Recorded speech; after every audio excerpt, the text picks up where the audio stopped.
Cook, glaze and bake a ham from start to finish so that your guests will love you for what you've just cooked. Now for a lot of people this part might be a little bit tricky or a little bit difficult, but it's not. Once you've done it once, it's just a matter of getting used to it.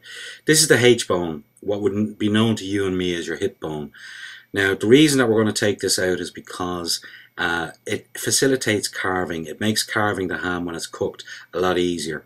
If you're daunted by this, or if it's a little bit too difficult for you, just ask your butcher to do it. There's no major big deal about it. It's just a matter of following the bone and let the knife do the work.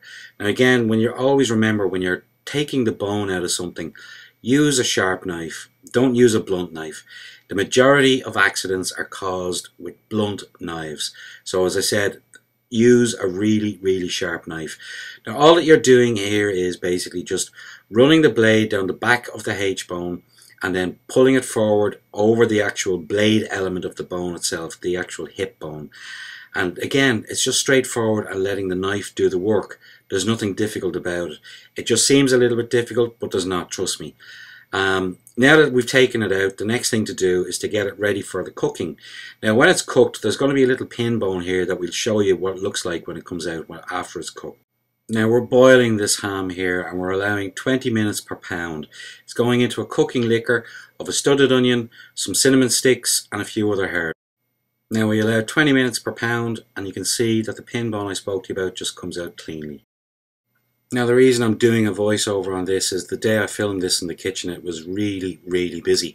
Also, by being really busy, it was extremely noisy. So the only way that I could get clear audio to you was just to talk it over like what I'm doing now. Anyway, what I'm doing here is I'm removing the skin on the outside of the fat.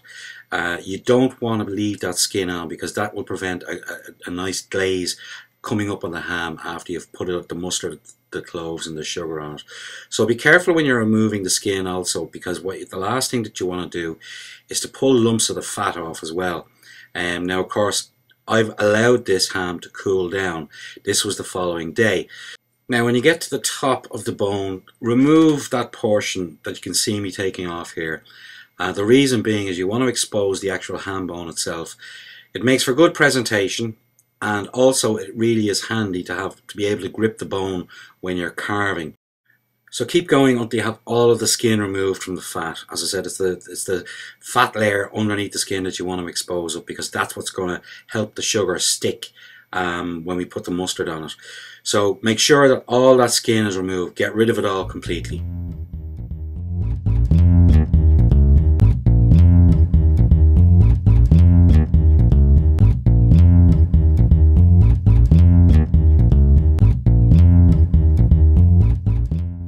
Now once the skin has been removed, if you feel like it, you can of course score the ham.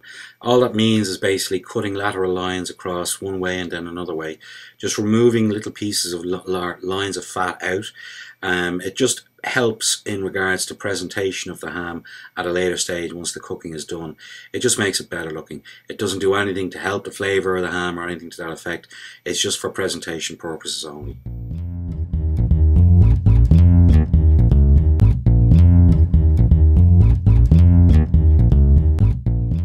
Now the next step in the process is, as we said before, to cover with mustard. Now I'm using a Dijon mustard here. The reason I'm using Dijon is it's slightly sweeter and it's a little bit more gentle or not as harsh as the other mustards can be. Now make sure you cover the entire outside layer of fat on the ham, that you can get an even coating of the sugar to stick to the ham before it goes into the oven.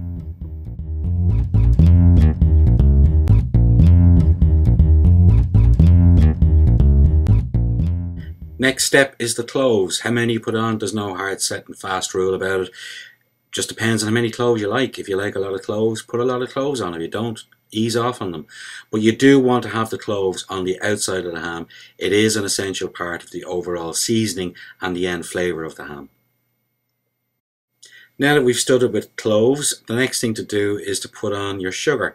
I'm using a really dark brown Demerara sugar here. It's a soft sugar that helps compact easier.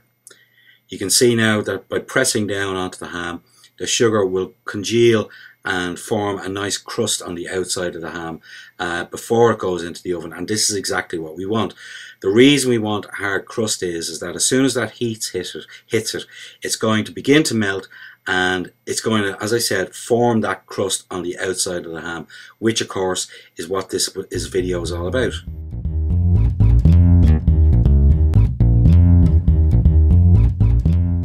Now the next step in this is to get it into the oven.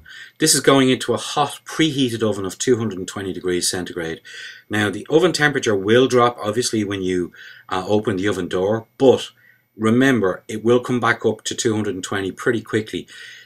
Now you want to leave it at 220 degrees for around about we're looking at around about in total 45 to 50 minutes. Now during this process you must take the ham out and you must glaze it. As you can see here, what's happened is that the sugar has begun to melt on the ham and caramelize on the bottom of the tray. Now I'm using a greaseproof parchment here that's going to basically allow the sugar to go down and stay in a liquid form, as opposed to getting stuck to the sides of the tray and forming a baked in mess that's going to be really difficult to get off once you've cooked and glazed the ham. So you can see here now that I'm glazing the ham, and again remember that this is a very important process. If you don't baste the ham with the caramel that's formed on the bottom, you won't get an even all over glaze on the ham when it's completed. Now the end result is a lovely dark baked ham. You can see the lovely dark glaze on it that's been formed by the sugar. Now carving. You remember earlier at the start of the video we removed the ham and at the top of the bone and exposed the bone. Now the reason we did that is for two reasons, as you can see. Number one, it looks great, so if you've got people there looking at your carving, they're very impressed. But number two, it also aids the carving. It makes it much easier. So what you want to do is carve towards the bone, as you can see me doing here. You'll find that the ham is going to carve very easily for you as you're working with the grain of the meat.